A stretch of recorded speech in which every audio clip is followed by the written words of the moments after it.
আল্লাহ, কিন্তু বাজান রে, যেই মামলার তথ্যি নাই তার কিছু খালাস নাই। গুনার পর গুনা কইরা যাইতেছি, কই একটু ঘোরাও দেখা নাই, চোখেও পানি নাই, চিন্তাও নাই, চেষ্টাও নাই। যেই মামলার তদবির নাই, ওই মামলারও কিন্তু খালাস নাই।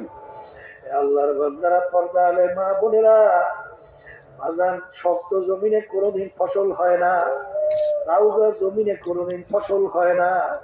যেই জমিন নরম, ওই জমিনের ভিতরে ফসল লাগাবা, দেখবা ফসল তরু তাজা হয়ে ওঠে। তোমার আমার গুনার কারণে কলম শক্ত হয়ে গেছে। আল্লাহর হাবিব সাল্লাল্লাহু আলাইহি ওয়াসাল্লাম বলে, যখন বান্দা বান্দি আমার উম্মতেরা, আল্লাহর বান্দা বান্দিরা আমার উম্মতেরা যখন একটা গুনাহ করে, তখন তার কলমের ভিতরে একটা কালো দাগ পইরা যায়। যখন বান্দা বান্দি তাওবা ইস্তেগফার করে, কালো দাগটা উঠে আবার যেই পরিষ্কার কলম পরিষ্কার হইয়া যায়। তখন তাওবা না কইরা আবার গুনাহ করে, আবার একটা কালো দাগ পড়ে। এরকম কালো দাগ পড়তে পড়তে পড়তে পড়তে এক পর্যায়ে কলমটা সুস্থ পরিষ্কার স্বচ্ছ কলম থাকে না, ওই কলমটা এক পর্যায়ে বেড়াইনা কলমে পরিণত হইয়া যায়। তখন ওই বান্দা বান্দির কাছে নামাজ ভালো লাগে না, আল্লাহর হুকুম নবীর তরিকা অনুযায়ী চলতে ভালো লাগে না। নামাজ মে क्या मजा है, सर झुका कर देख लो, जिक्र में क्या मजा है, जाकी रूह से पूछियो। রাজা, ওই যে ঘটনা শোনো, জমিদার গোলাম নিয়ে রওনা করছে। জমিদার তো নামাজ পড়ে না, গোলাম নামাজ পড়ে। জমিদার, আমাকে একটু সময় দেন, তুই নামাজ পড়ে কি পাইছো? তুই তো গোলাম গোলামই রয়ে গেলি। আমি এত বড় স্টেটের মালিক, আমার এত বড় সম্মান, এত বড় সম্পদের মালিক। গোলাম বলে, হুজুর আমাকে একটু সুযোগ দেন, আমি একটু নামাজ আদায় করব। যখন টিকারি স্বরূপ হলো, চা মসজিদে গোলাম যখন ঢুকলো, ঢোকার পরে সময়ের পর সময় যায়, মসজিদ থেকে গোলাম তো বের হয় না। জমিদার ডাক দিয়ে বলে, গোলাম আসো না কেন? গোলাম ডাক দিয়ে বলে, মালিক আমাকে মসজিদ থেকে বের হতে দেয় না। আল্লাহ, শোনার পরে জমিদারের চক্ষু লাল হয়ে গেল। এত বড় সাহস, আমার গোলামকে আটকে রাখতে পারে? হাত পেতে যখন মসজিদের কাছে গেল, তোকে কে আটকে রাখলো? তখন গোলাম ভিতর থেকে ডাক দিয়ে বলে, হে আমার মালিক, যে আল্লাহ আপনাকে মসজিদে আসতে দেয় না, ওই আমার মালিক আল্লাহ আমাকে মসজিদ থেকে বের হতে দেয় না। আসসালাতু মিরাজুল মুমিনিন, নামাজ হলো বান্দাবান্দি আল্লাহর মধ্যে দেখা সাক্ষাৎ কথোপকথনের মাধ্যম। বান্দাবান্দি যখন নামাজের ভিতরে তেলাওয়াত করে আলহামদুলিল্লাহি রাব্বিল আলামিন, আমার মালিক উত্তর দেয়, হামেদানি আবুদি।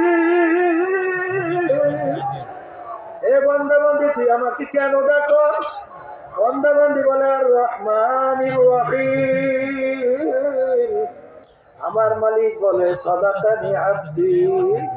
এই বান্দাবান্দি, তুই তো সত্যই বলছো, আমি তো আসলে রহমানুর রহিম। এই যে আমার বাজানদেরকে বলবো, পর্দারে মালুমদেরকে বলবো, বাজান মিশকাত শরীফের ভিতরে আসছে, আল্লাহ আল্লাহ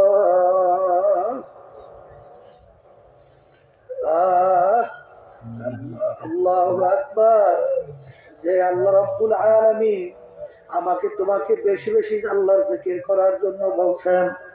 বাজান, আল্লাহর ওলিরা বেশি বেশি আল্লাহর জিকির করছেন, এমন কোন আল্লাহর ওলির ইতিহাস দুনিয়াতে দেখা যায় না যারা বেশি বেশি আল্লাহর জিকির করে নাই। কারণ দিলের শান্তি একমাত্র আমার মাওলার জিকিরের মধ্যে। আলা বিযিকরিল্লাহি তাতমাইন্নুল কুলুব। এ বান্দা বান্দি, তোদের অন্তরে শান্তি তালাশ করো। বেশি বেশি টাকা পয়সা কামাইয়ের মধ্যে, সুন্দর বিল্ডিং তৈরি করার মধ্যে, সুন্দর গাড়ি কেনার মধ্যে, মেম্বার চেয়ারম্যান এমপি মিনিস্টার হওয়ার মধ্যে, আরে মাতুব্বার সর্দার চেয়ারম্যান সভাপতি সেক্রেটারি হওয়ার মধ্যে, কিন্তু বান্দা বান্দি না না, আমি অন্য কোনো জিনিসের ভিতরে তোদের অন্তরের শান্তি রাখি নাই। তোদের অন্তরের শান্তি একমাত্র আমার জিকিরের মধ্যে। আলা বিযিকরিল্লাহি তাতমাইন্নুল কুলুব। এইজন্য আমার বান্দাদেরকে বলবো, কিয়ামতের ময়দানে আমার মালিক ডাকবেন, হে জ্ঞানীরা তোমরা আসো, হে জ্ঞানীরা তোমরা আসো আসো। জ্ঞানী কারা? যারা পীর, যারা আলেম, যারা মুফতি, যারা চেয়ারম্যান, যারা মেম্বার, যারা বড় অফিসার, যারা বড় ধনী, যারা সুন্দরী না না। আল্লাহ রাব্বুল আলামিন বলে, আল্লাযীনা ইয়াযকুরুনাল্লাহা কিয়ামান ওয়া কুউদান ওয়া আলা জুনুবিহিম ওয়া ইয়াতাফাক্কারুনা ফী খালকিস সামাওয়াতি ওয়াল আরদ রব্বানা মা খালাকতা হাযা বাতিলা সুবহানাকা ফাকিনা আযাবান নার। জ্ঞানী হলো তারা যারা বসা অবস্থায়, শোয়া অবস্থায়, দাঁড়ানো অবস্থায়, এই তিন অবস্থায় যারা আমার মাওলার জিকির করে, আল্লাহ রাব্বুল আলামিন বলেন তারাই হইল জ্ঞানী। আল্লাহর বান্দাদেরকে বলো, পর্দা আলে মা বোনদেরকে বলবো, তিন অবস্থার বাহিরে মানুষ কিন্তু খালি থাকে না। বস অবস্থায় থাকবে, শোয়া অবস্থায় থাকবে, হাঁটলেও তো দাঁড়াইয়া দাঁড়াইয়া হাঁটবে। তিন অবস্থায় যারা আমার মাওলার জিকির করে তারাই হইল জ্ঞানী, তারাই হইল বুদ্ধিমান।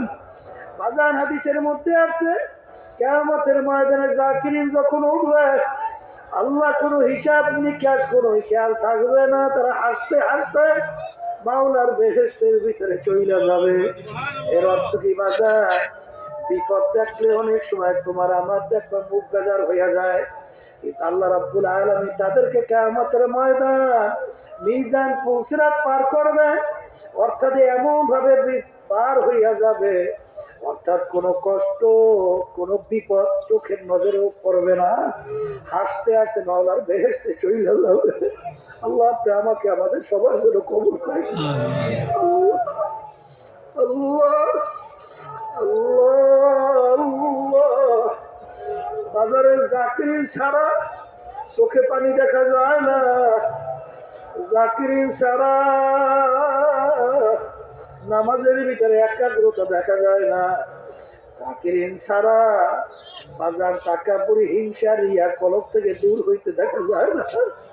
যারা আমার মাওলার জিকির বেশি করে তখন নিজেকে নিজে ভুইলা, আরে তখন বলে লা ইলাহা ইল্লাল্লাহ, লা মাহসুদা ইল্লাল্লাহ, লা মাহবুবা ইল্লাল্লাহ, লা মাশুকা ইল্লাল্লাহ, লা মাতলুবা ইল্লাল্লাহ, লা ইলাহা ইল্লাল্লাহ। বাজান লাভ হইলে যখন মাথা ডান দিকে ঘুরাও, তখন লার তরকারি নিয়ে কাটতে থাকো গায়রুল্লাহকে।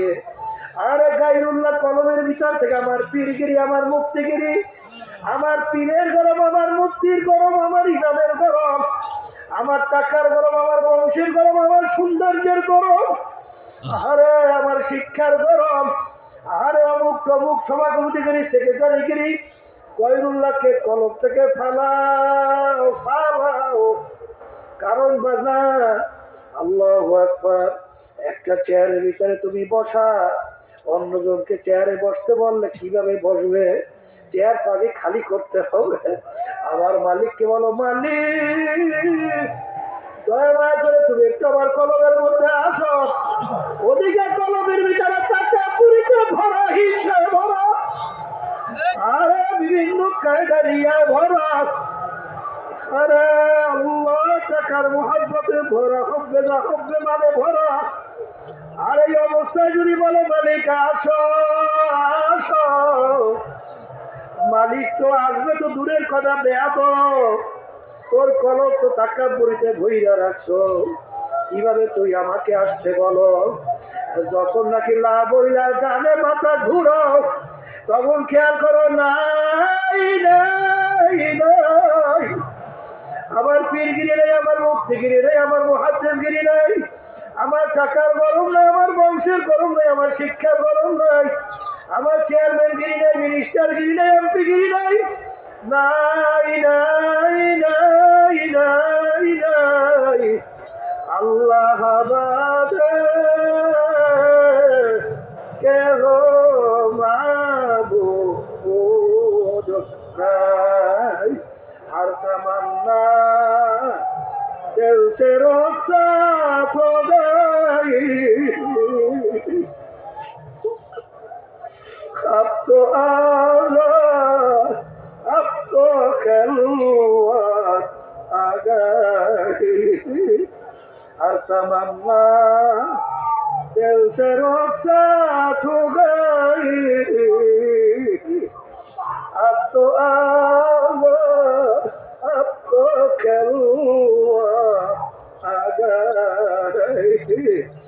আল্লাহর বন্দারা, হে পর্দার আড়ালে মা বোনেরা, এ আল্লাহর বন্দারা, বাড়িঘর সাইরা কষ্ট করে মাঠে আসো। আমার মালিক বড় দয়ার মালিক, বড় দয়ার মালিক। তুমি বন্দাবাদী দেহটাকে বাইরা তুমি আমার মালিককে করুণ সুরে ডাক দাও।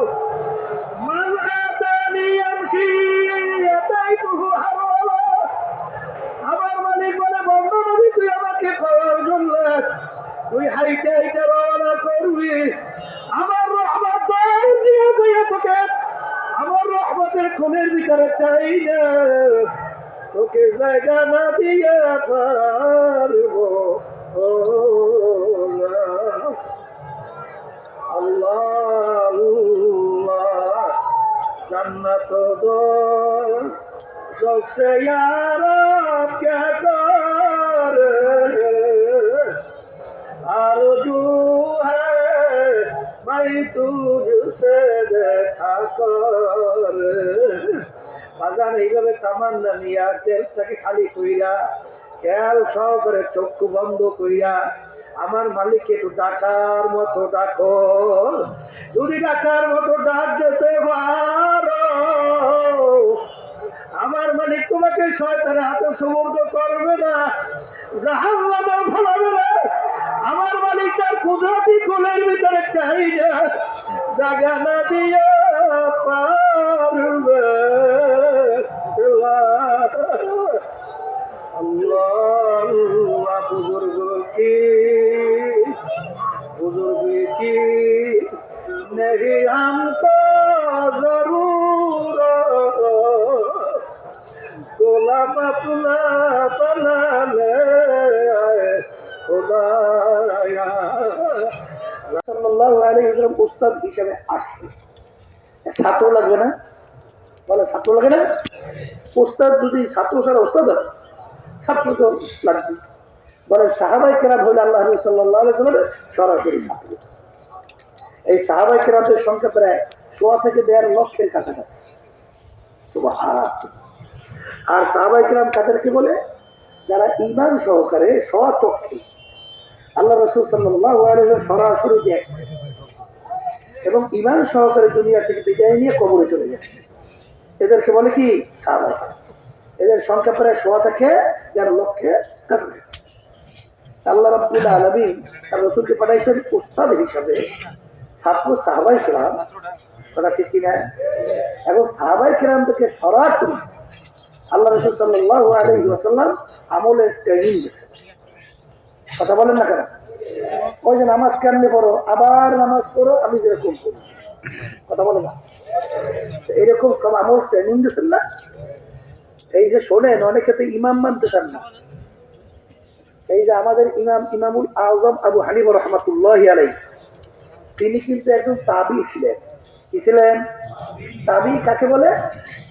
সাহাবায়ে কেরামদেরকে দেখছে, তাদেরকে বলে কি? তাবী। আর তাবিঈন বলে কাদেরকে? যারা তাবিঈনদেরকে দেখে। তাইলে সাহাবায়ে কেরামদেরকে দেখছেন, তাই ইমামের ভিতরে একজন হইলেন ইমামুল আযম আবু হানিফা রাহমাতুল্লাহ আলাইহি, তিনি সাহাবায়ে কেরামদেরকে দেখেন। তাহলে সাহাবায়ে কেরামরা কিভাবে আমল করতেন এইটা সরাসরি তিনি দেখছেন না? কথা বলেন না, দেখছেন না? অনেকে তো ইমাম মানুন না, আপনারা বলে আহলে হাদিস হয়েছে, অনেকে অনেকে বলে বিভিন্ন কায়দে মুস্তাহিদ হয়েছে, ঠিক কিনা? এখন বর্তমানে একশিয়া বাজানরা আছে, এই বোখারি শরীফ চটি 2-1 পাতা 5-6 পাতার বোখারি শরীফ বানায়, ওই এবার পকেটের ভিতরে রাখে, বিভিন্ন জায়গায় দেওয়া হয় গান বোখারি শরীফ রাখি, কথা ঠিক না? বাকি বিভিন্ন কায়দা ছিল এই হিসেবে বহুত বের হয়েছে। বোখারি শরীফের চটি বই দেখছে আপনার ব্যাপার করছে, কোনদিন জীবনে দেখছে বোখারি শরীফ 30 পারা 30 কিতাব, পাইল কোথায়? এই যে চটি 2-4-5 পাতা, ওইটা পকেটে বুঝলেই হাঁটে, কথা বলছে না, ফেতনা সৃষ্টি করার জন্য। গেছিলাম গোপালগঞ্জ, সেখানে পাইছি মসজিদ বানাইছে মুসল্লি মাতা। কিন্তু মুসল্লি মাতা কি?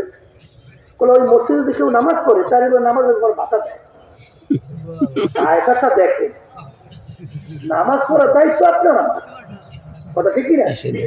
নামাজ পড়লে টাকা দিতে হইবে, নিশ্চয়ই ভিতরে একটা বড় ষড়যন্ত্র। বিশেষের 2টা কাজ করায়, একটা হলে হাত বুকের ভিতরে বাঁধায়, আর আমি জোরে বলায়, এই 2টা তো বেশি করায়, কথা ঠিক না? বেশি শোনে বোখারি শরীফ হাদিস বলে এই যে বুকের উপরে হাত বাঁধার হাদিস, এটা কিন্তু সহিহ, সঠিক হাদিস। আবার নাবির নিচে হাত বাঁধার হাদিস, কথা বল না, সহিহ না? তাও তো সহিহ। ওমর রাদিয়াল্লাহু তাআলা তাহতা সুররা, নাবির নিচে হাত বাঁধার হাদিস সহিহ। এখন বলেন তো 2 হাদিসই সহিহ, এখন 2 হাদিসের আপনি আমল নামাজের ভিতরে কেমনে করবেন? যখন নামাজে নিয়ত করবেন তখন কতগুলো হাত বুকে উঠে বের, কতগুলো নিচে নামাজ নেই, নামাজের এরকম করতে থাকলেন, নামাজ থাকে। হ্যাঁ, 2 হাদিস সহিহ, আমল করবেন কেন? এখন 2 হাদিসের ভিতরে তাফসীর দেওয়ার জন্য, সামঞ্জস্যতা তৈরি করার জন্য তখন ইমাম লাগবে না? লক্ষ লক্ষ হাদিস মুখস্থ ছিল ইমামুল আযম আবু হানিফা রাহমাতুল্লাহ আলাইহি, আমাদের তরিকার মুরব্বি কুতুবুল আলম রশিদ আহমদ গঙ্গুই রাহমাতুল্লাহ আলাইহি 1 লক্ষর মতো হাদিস তার মুখস্থ ছিল, 60,000 সনদ সহ, 40,000 সনদ ছাড়া, সনদ পর্যন্ত রাবীদের ধারাবাহিকতা। যেমন আব্দুল করিম থেকে আব্দুর রহিম, আব্দুর রহিম থেকে আব্দুর রহমান, বলতে বলতে ক্বালা ক্বালা রাসূলুল্লাহ সাল্লাল্লাহু আলাইহি ওয়াসাল্লাম, এই যে ধারাবাহিকতা রাবীদের, একে বলা হয় সনদ, একে বলে কি সনদ। এখানে আপনি দেখবেন যে ইমামুল আযম আবু হানিফা রাহমাতুল্লাহ আলাইহি 2 হাদিস আমল কিভাবে করতে হবে, মহিলাদের সতর বুকে আর পুরুষদের সতর নাভির নিচে। তাহলে মহিলারা নামাজের ভিতরে হাত বাঁধবে বুকের মধ্যে, আর পুরুষরা হাত বাঁধবে নাভির নিচে। 2 হাদিসের আমল হলো কি হলো না? এইটা সামঞ্জস্যতা তৈরি করা লাগবে না? হ্যাঁ, ওরা বলে ইমাম মানে না। আচ্ছা, যারা নাকি প্রতি বুখারী শরীফের পাতা নিয়ে ঘোরে, তাদেরকে জিজ্ঞাসা করেন, ভাই তুমি 5টা হাদিস সনদ সহ একটু তেলাওয়াত করো তো, একটা হাদিস পারবে? কথা বল, পারবে? আচ্ছা, পারবে না। তাইলে তুমি যে হাদিসের কিতাব নিয়ে ঘোরো, এই যে তুমি শিখছো, এই আমল করতেছো, যে কোনো একজনের থেকে শিক্ষা করতেছো না? আচ্ছা, যে কোনো একজনের থেকে শিখছো কিনা? তাহলে যার থেকে শিখছো তাকে ইমাম মানা হয় না? আসতে বলে হয় কি হয় না? তাহলে আপনারা যার থেকে শিখলেন তাদেরকে আপনি ইমাম মানলেন না বা মানলেন, আচ্ছা আপনার ইমামের হাদিস কয়টা মুখস্থ আছে? কথা বলে কি আছে? 10টা হাদিস সনদ সহ বলতে পারে? হ্যাঁ, তাই যদি না মানে, আর আমরা তাদেরকে ইমাম মানি, লক্ষ লক্ষ হাদিস সনদ সহ তাদের মুখস্থ। যে হাদিসের তাদের ভিতরে লক্ষ লক্ষ জমা, তারা হাদিস কিভাবে আমল করতে হবে, আবার সরাসরি তাবি ছিলেন ইমামুল আযম আবু হানিফা রাহমাতুল্লাহ আলাইহি, তিনি আমল বোঝেন নাই, বলতেন যারা নাকি 5 হাদিসের সনদ সহ বলতে পারে না। তাহলে ফেতনা বাজাবার জন্যই, তাহলে ইহুদিরা ছাড়া খ্রিস্টানদের একটা চক্র, মুসলমানদের ভিতরে ডিভাইডেড তৈরি করার জন্য। এই জন্য আমার ভাইদেরকে বলবো, যারা পর্দার আড়ালে শুনতেছেন, আমাদের মূল উদ্দেশ্য হলো ইমানকে মজবুত করা আর নেক আমল করা। নেক আমল বলছিলাম, কি বলছিলাম? সাহাবায়ে কেরামদের আমল। কথা বলেন এক কথা, এই শুহাদায়ে কেরামদের আমল, সিদ্দিকীনদের আমল, এই নবীদের আমল। কথা ঠিক না বেঠিক? কিয়ামত পর্যন্ত তাদের ধারাবাহিকতার সিলসিলাওয়ারি আমল। এই আমলগুলো কি? নেক আমল। কথা ঠিক কিনা?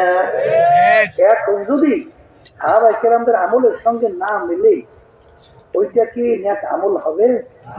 হ্যাঁ, নেক আমল হবে? সাহাবায়ে কেরামদের ইমানের যে ধরন ছিল, সেই ধরনের বাহিরে যদি ইমানের কেউ তালিম দেয় বা ইমান সেইভাবে প্রকাশ করে, সেটা ইমানের মধ্যে পড়বে। কারণ আল্লাহ রাব্বুল আলামিন কি বলছেন? আমিনু কামা আমানান নাস। এখানে কিন্তু ইমানের ধরনটা হবে সাহাবায়ে কেরামদের ইমানের ধরন। কথা ঠিক না? এই জন্য আমার ভাইদেরকে বলবো যে আসলে বাস্তবতা হলো যে ইমান মজবুত, নেক আমল করা আমাদের উদ্দেশ্য তো এইটা। এইটা যদি হয়, এখন একটু পরীক্ষা করে দেখেন, যাদের ভিতরে জিকির আজকার নাই, তাদের আমলের দিকে তাকাইয়ে দেখেন, তাদের ইমানের অবস্থানটা দেখেন। আর যাদের ভিতরে আল্লাহর জিকির আছে, তাদের আমলের দিকে তাকাইয়ে দেখেন, পার্থক্য আছে। হ্যাঁ, এই দেখেন, যাদের ভিতরে আল্লাহর জিকির নাই, তাদের নামাজের দিকে তাকাইয়ে দেখেন তো কোন সময় তাকবীরে তাহরিম বাজছে, কোন সময় তেলাওয়াত করছে, কোন সময় রুকুতে গেছে, কোন সময় সেজদায় গেছে। এক রাকাত করতে না যেই তারিয়ে কাজ শেষ। আপনাদের নজরে পড়ে যাবেন, আমরা তো দেখছি কি নামাজ পড়ছে, কি নামাজটা পড়ছে। হ্যাঁ, নামাজের ভিতরে যদি আপনার তেলাওয়াত সহিভাবে উল্লেখ না হয়, অর্থ পরিবর্তন হয়ে যায় না? আসতে পারে অর্থ পরিবর্তন আমরা নামাজ হয় বর্তমানে ওই সেই নিয়ে হইল না। একটাই বর্তমানে বের হয়েছে, এই সরকারের সবাই বলতেছে আমার বাপ মায়ের জানাতেন আমার হুজুর গুলা কিনা আমি ঘোরাই শোনেন নাই? ওরে সর্বনাশ, এটা ভালো কথা। যদি বাপ মায়ের জানাতেন আমার ছেলে পড়ায়, এটা সুকপাল না, সুনসিব না? এটা তো ভালো। কিন্তু কি পড়ায় আর কি দোয়া করে এত বস্তুই। ওই এক নেতা মন্ত্রী বলছিল যে তার শেখ মুজিবুর রহমান তার ওস্তাদের জন্য দোয়া করে যে আল্লাহ আমার নাকি শেখ মুজিবুর রহমানের জন্য জাহান্নামের মধ্যে একটা উঁচু স্থান আপনি দান করছেন। বলছিলেন, বলছেন না? এইরকম দোয়া যদি করে তাহলে তো সময় লাগবে না। এত অত অতই জায়গায় জায়গায় মতো চলিতে, কি কথা ঠিক যাবে একটু কোনটা কিভাবে করতে হয়েছে তাও তো জানা লাগে। শোনে, আরবি অক্ষর তেলাওয়াতের দানের কম বেশির কারণে অর্থ পরিবর্তন হয়ে যায়, তাই না? যেমন লা ইলাহা ইল্লাল্লাহ, আপনি লা টাইনে যখন পড়বেন আল্লাহ বাদে কেউ মাবুদ নাই, আর যখন আপনি লা টান না দিয়ে পড়বেন তখন অর্থ আসবে আল্লাহ ছাড়া আরো অনেক মাবুদ আছে। বলেন না, তাহলে এগুলো বোঝা লাগবে না। এই জন্য আলেম কালে তুলে লাগবে না। এই জন্য আমার ভাইদেরকে বলবো, শোনে, আসলে পাগলামের তো কোনো শেষ নাই।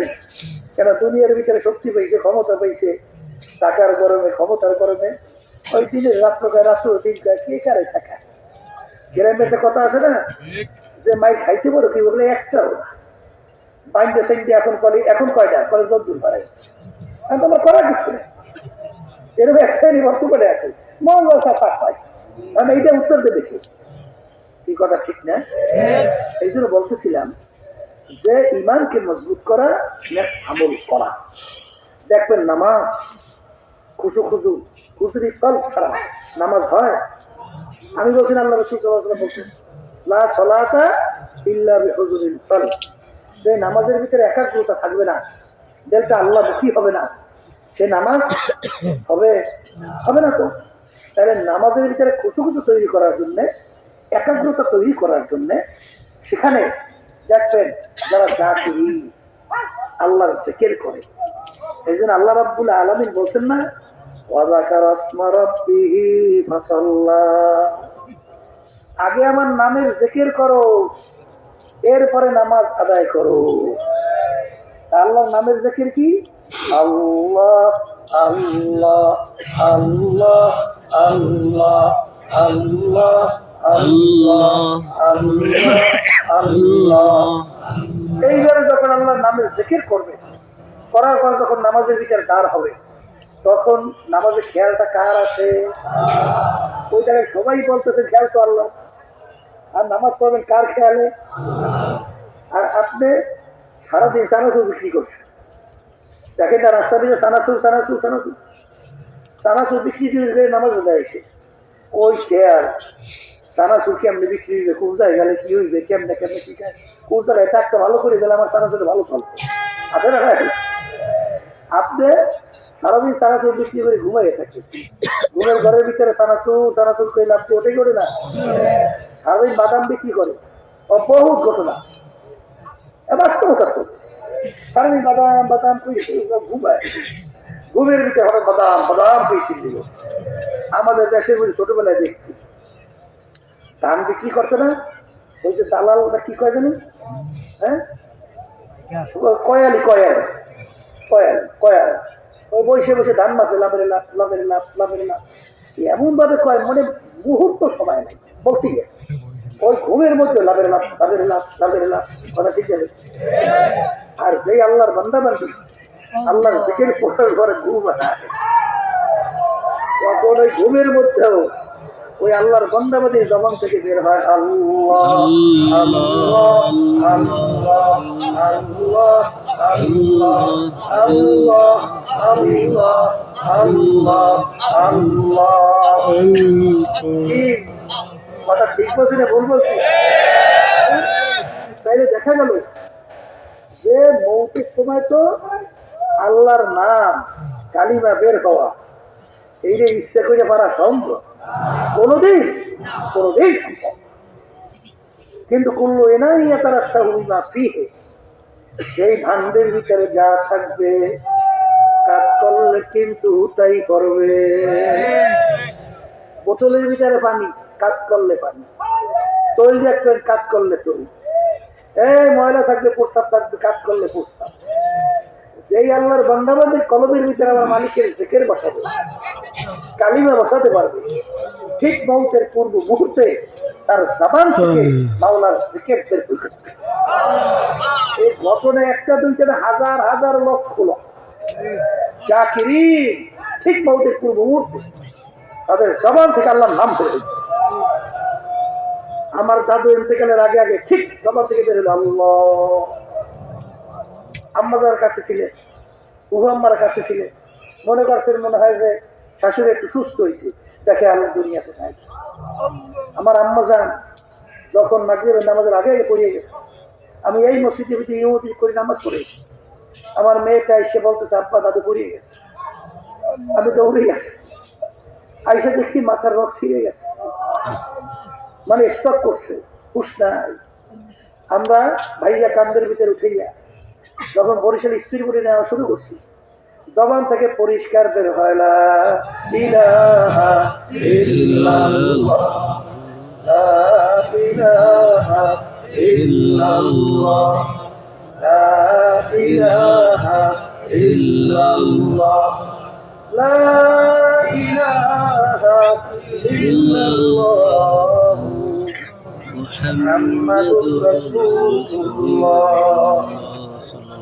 বরিশাল পর্যন্ত নিয়ে গেলাম, আর এই শব্দ বের হইতি। যখন বরিশালে উঠেইলাম এই জবান বন্ধ, আর আল্লাহর বান্দা দুনিয়াতে আসে নাই, এই দুনিয়া থেকে বিদায় হয়ে চলে গেছে। তার যার শেষ হবে কালিমা ফাতা খালাল জান্নাহ। মৌতের সময় কি বেরোই, হ্যাঁ এই যে আমাদের ইসমাইল সাহেব রহমতুল্লাহ আলাইহি খুলনা, তার ওই হালকার ভিতরে এক আল্লাহর বান্দা অসুস্থ বেশি হয়ে গেছে। এখন খবর শুনে মেয়ের জামাই আসছে, জামাই হাফেজ কোরআন ছিল, হাফেজ। আসার পরে তখন শোভের সাথে ছয় মাত্র হয়েছে। এখন ডাক দিয়ে বলে জামাই ওঠে, আজান দেন। আমি আজানের শব্দ শুই না, মালিকের দাওয়াতে চলে যাবো, মানে আমি আমার বাড়ি যাব। শেষ পর্যন্ত সে দেখে যে শোভের সাথে শুয়েছে, ছয় মাত্র হয়েছে। সে ওজন করে আজান দেওয়া শুরু করছে। তার মেয়ের সে পাশে কোরআন তেলাওয়াত শুরু করছে। এই পাশে ইশারা করলো মেসওয়াকের জন্য। আল্লাহ নবী সাল্লাল্লাহু আলাইহি ওয়াসাল্লাম ইন্তেকালের আগে আগে মেসওয়াক করছেন না। এই দেখেন কিভাবে আল্লাহ তাআলা সুন্নাহ জারি করা।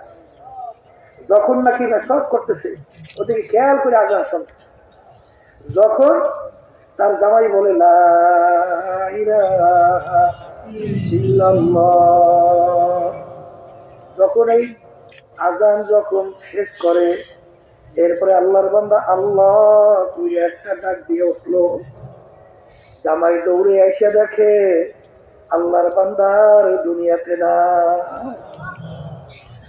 মৌত তো হবেই, কিন্তু কোন অবস্থায় কার হবে এটা তো জোর করিয়া সম্ভব না।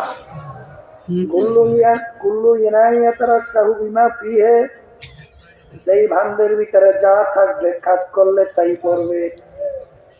এই জন্য আমার বাজানদেরকে বলবো, শোনেন, এক শ্রেণী আমার বাজানরা মাশাআল্লাহ আল্লাহ রাব্বুল আলামিনের দুই বেলা জিকির হুশ থাকতে ছাড়ে না। কথা ঠিক না? ঠিক সময় নাই, হাঁটতে হাঁটতে হইলেও করে, অসুস্থ শুয়ে শুয়ে হইলেও করে, আল্লাহর দিকে দুই বেলা ছাড়ি।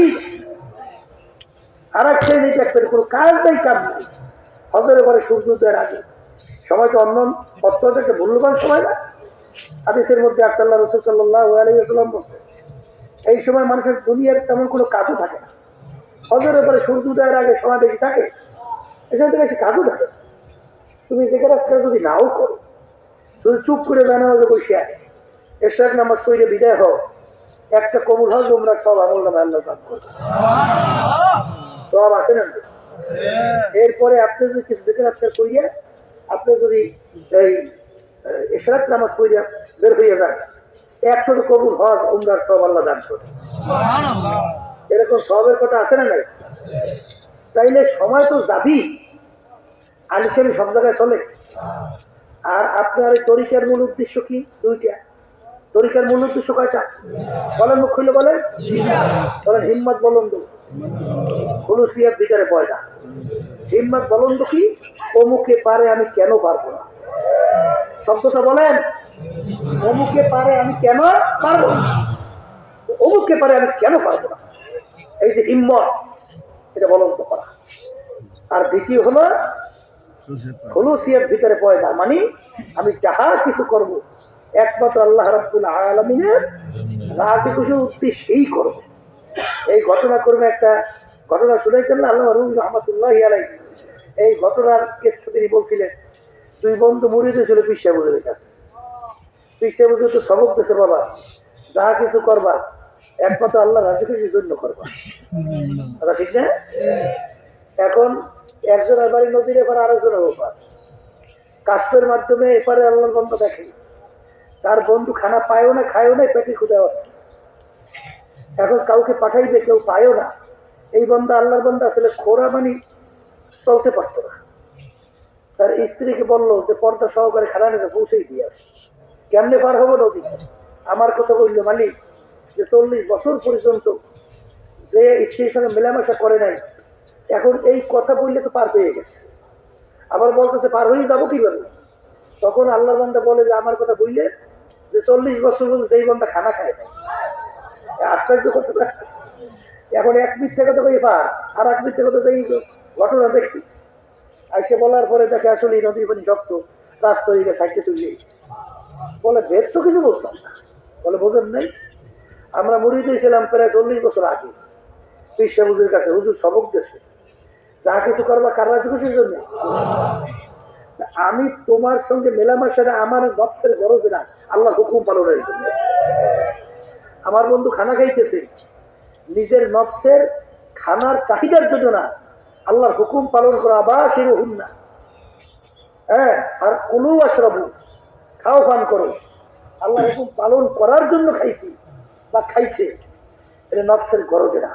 এই জন্য দুনিয়াদাররা তারাও কিন্তু দুনিয়ার কাজ করে, আল্লাহওয়ালারা একই কাজ করে, কিন্তু পার্থক্য হলো দুনিয়াদার আর পার্থক্য হলো না আল্লাহওয়ালা। কথা ঠিক কিনা? এই জন্য যাহা কিছু করবো কার রাজি খুশির জন্য। আর অমুকে পারে আমি কেন পারবো না? বলেন বলেন, অমুকে পারে আমি কেন আল্লাহর বদল করে। এই হিম্মত বলন্দ ছাড়া কোনদিন তার লক্ষ্যে পৌঁছতে পারে? এই জন্য আমাদের হিম্মত বলন্দ করতেই হবে যে আমার যা হোক। ওই যে আল্লাহর বান্দা শোনেন নাই, নফসের সঙ্গে জেহাদ না করলে আপনার ইমান মজবুত নেকামল করা যায়? ওই যে মুরিদ আল্লাহর বান্দা ফজরের নামাজ পড়িয়া আল্লাহর জিকিরে বসছে না, পেটে ওপর দুধের রাত্রে খায় যায়। ওদিকে গরম রুটিওয়ালা পাশ থেকে যায়, গরম রুটি পেটেও ক্ষুধা। এখন নফস বলতেছে আগে খা, আল্লাহর জিকির কর। সে বলতেছে না, আমি আগে আল্লাহর জিকির করবো তারপর খানা খাবো। পেটেও জবর ক্ষুধা। এখন তো শুরু হয়ে গেছে যুদ্ধ। কি নফস বলতেছে খাইয়ে লো, আর সে বলতেছে আগে আল্লাহর জিকির করবো তারপর খাবো। এর নাম জিহাদ। এর নাম কি? যা শুরু হয়েছে। আর আল্লাহ শুদ্ধ বলছে, কি বলছে? আমি জেহাদিল আকবার ইলা জেহাদিল আকবার। ছোট যুদ্ধ থেকে বড় যুদ্ধের দিকে রওনা করছে। নফসের সঙ্গে জেহাদ করতেই হবে। আচ্ছা করতেছে, এক পর্যায়ে নফসের সঙ্গে বাজিয়ে তো ওঠে না। এখন বলতেছে তু মেরা খোদা নেহি মাই তেরা বন্দা নেহি। হ্যাঁ না, তুই তো আমার খোদা না, আর আমি তো তোর বান্দা না যে তোর কথা আমার মানাই লাগবে। আজ আমি আল্লাহর জিকির করবো তারপর খানা খাবো। এখন এক পর্যায়ে কথা বলতে বলতে জোর শুরু হয়ে দৌড়ে দৌড়ে তু মেরা খোদা নাকি মাই তেরা বান্দা। এখন লোকজন শুনিয়ে শুধু সর্বনা কাফের হয়ে গেছে, আল্লাহরই তো মানে না। রাশিয়া যখন নাকি বিভিন্ন কাজে আক্রমণ শুরু করে, কিন্তু আলেম রাশিয়া দিনদার, লোকটাকে একটু দিনদার মনে হয়, এই ধরনের কথা তো বলতে পারে না।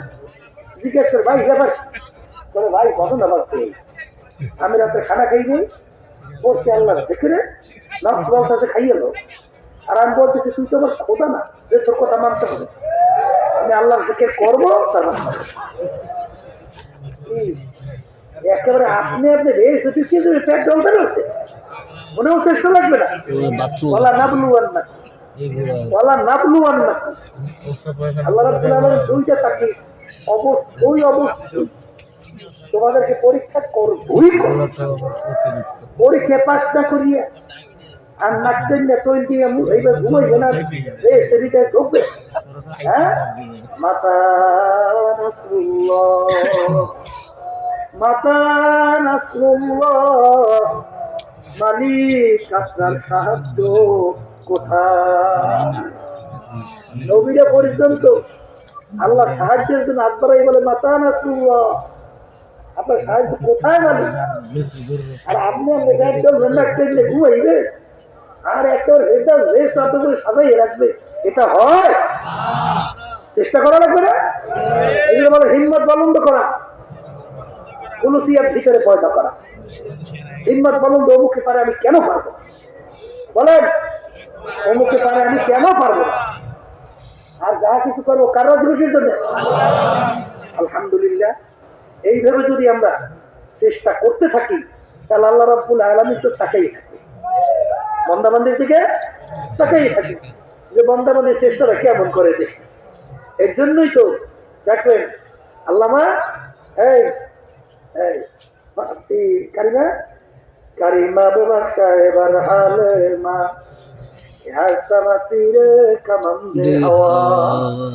আমার দয়ার মালিক, তুমি একটু আমার অসহায় অবস্থা তাকাইয়া দেখো।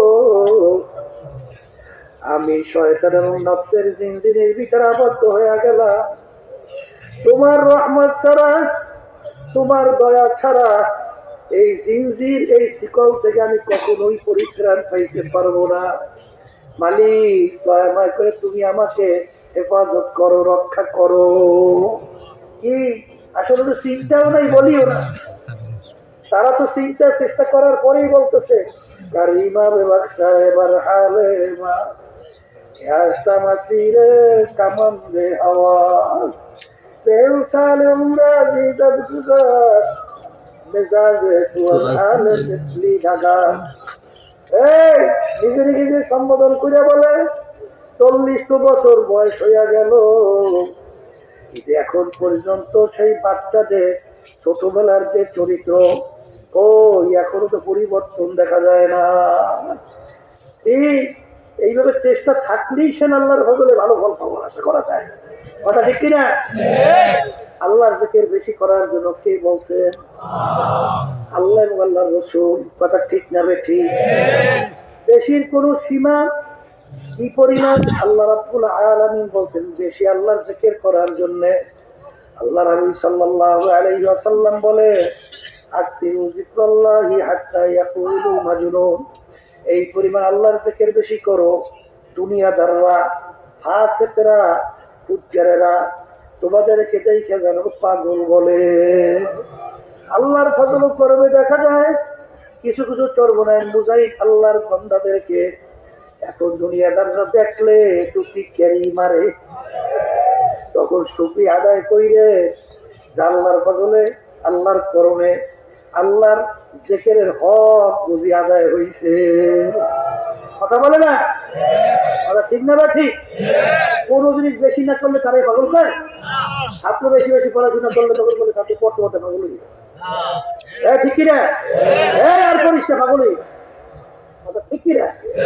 আল্লাহর জিকির বেশি বেশি করার মাধ্যমে যখন দেখবেন পাগল বলে তখন বলবেন এইবার আদায় হয়েছে, এইবার হক। কথা ঠিক কিনা? আল্লাহর বান্দারাই পর্দালে মা বোনেরা সুলতানুল আসগর কাকে বলে? সুলতানুল আসগর শুধুমাত্র পশমের ভিতরে পশমের জিকির হওয়ার নামে সুলতানুল আসগর। সুলতানুল আসগর বলা হয় হামেশা মাওলার খেয়াল ভিতরে জন্ম যাওয়া। কথা ঠিক না? ওই যে শুনছে একবার যখন বান্দাবান্দি আল্লাহ বলে হাজার হাজার লক্ষ লক্ষ কোটি কোটি আল্লাহ হয়ে যায়। এর অর্থ কি? যখন আল্লাহর বান্দা আল্লাহর জিকির করতে করতে যখন গাছের পাতার দিকে সব পাতা থেকে আল্লাহর জিকির করে, সব ঘাসের ভিতরে আল্লাহর জিকির করে। তুজারি কারি ইব্রাহিম সাহেব রহমাতুল্লাহি আলাইহি তিনি লোকজন নিয়ে গেছেন যখন নাকি পিঁয়াজ নদের কিসের তারা, রসুনের তারা জমিনের ভিতরে লাগাতে জিকির করতেছে, জমিনের ভিতরে ঝালঝালা তৈরি হয়ে গেছে। হালা পাইছে, হালা জিকির হালা।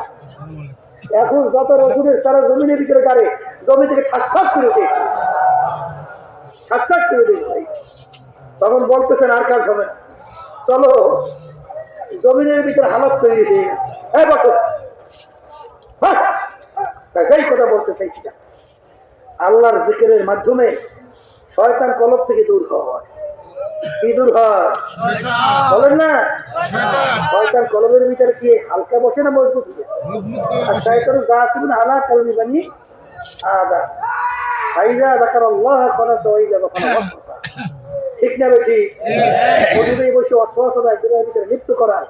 আর আল্লাহ তো বলছেন ইন্না শাইতানা লাকুম আদুউন ফাত্তাখিযুহু আদুওয়া।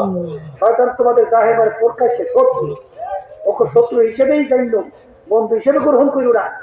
এখন কলমের ভিতরে বসিয়া ওয়াসা দিয়া ওই যে নফস আম্মারা বাদশা তার মাধ্যমে গুনার ভিতরে লিপ্ত করা। কথা ঠিক কিনা? এখন নেক আমল আর ঈমানকে মজবুত করার জন্য আপনার শত্রু থেকে বাঁচা লাগবে না? আসতে পারে শত্রু একটা পাইলাম শয়তান, দুই শয়তান, আর একটা হলো আমরা শয়তান। কথা ঠিক না? ঠিক। এখন আপনার শয়তান থেকে বাঁচার জন্য কি লাগবে বলেন? আল্লাহর থেকে। আমি বলছি না, আল্লাহ রাসূল সাল্লাল্লাহু আলাইহি ওয়াসাল্লাম বলছেন আল্লাহর জিকিরের মাধ্যমে শয়তান কলব থেকে দূর হয়।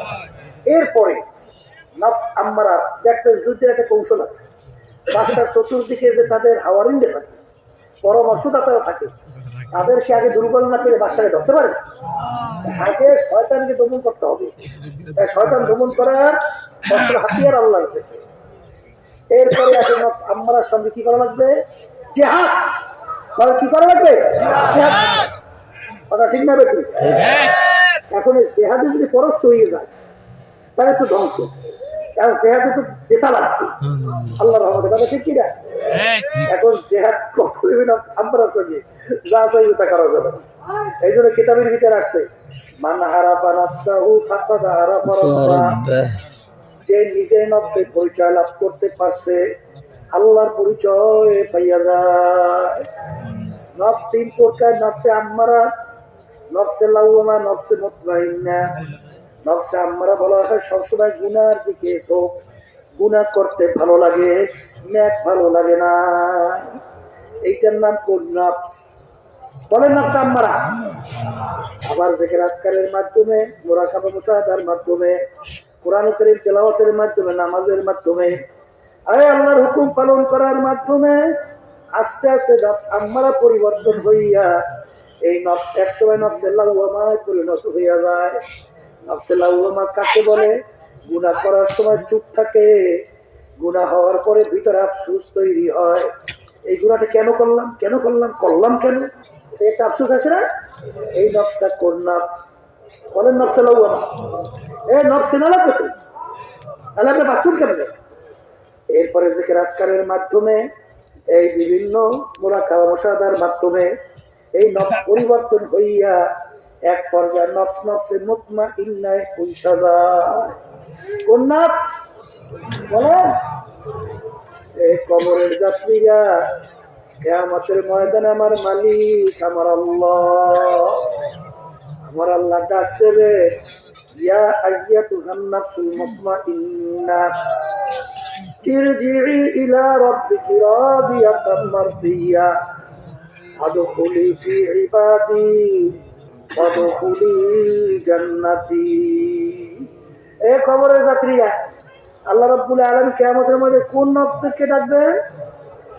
মুখ খুলে বলেন, নফসে মুতমাইন্নার দলদেরকে। বলেন কোন দল? নফসে মুতমাইন্নার দলদেরকে। এখন আপনি দুনিয়া থাকা অবস্থায় দেখেন আপনার নফসটা কোন নফস? নফসে আম্মারা না নফসে লাওয়ামা না নফসে মুতমাইন্না?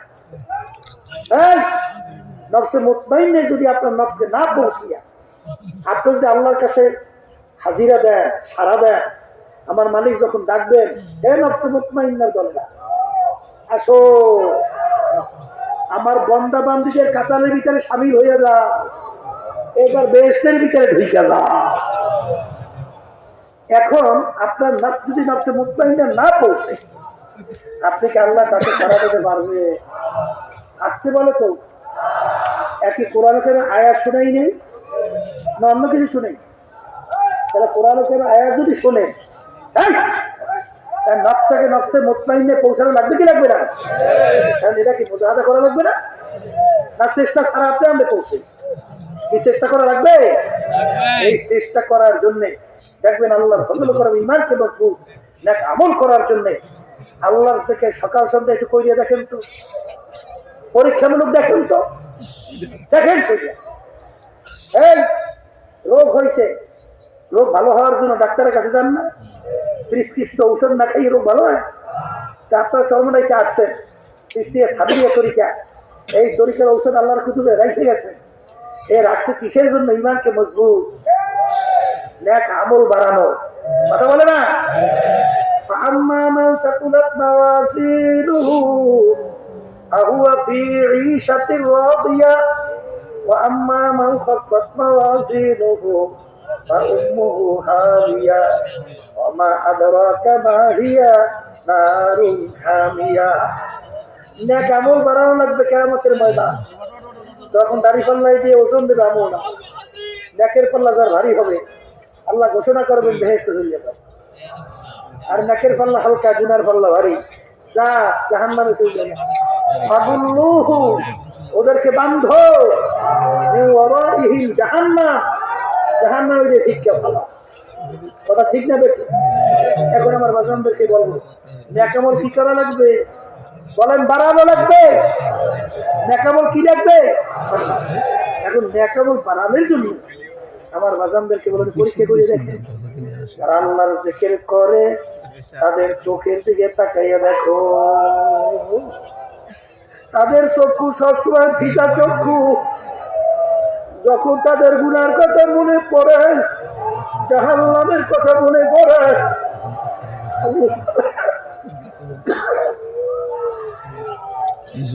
تقشعر منه جلود الذين يخشون ربهم ثم تلين جلودهم وقلوبهم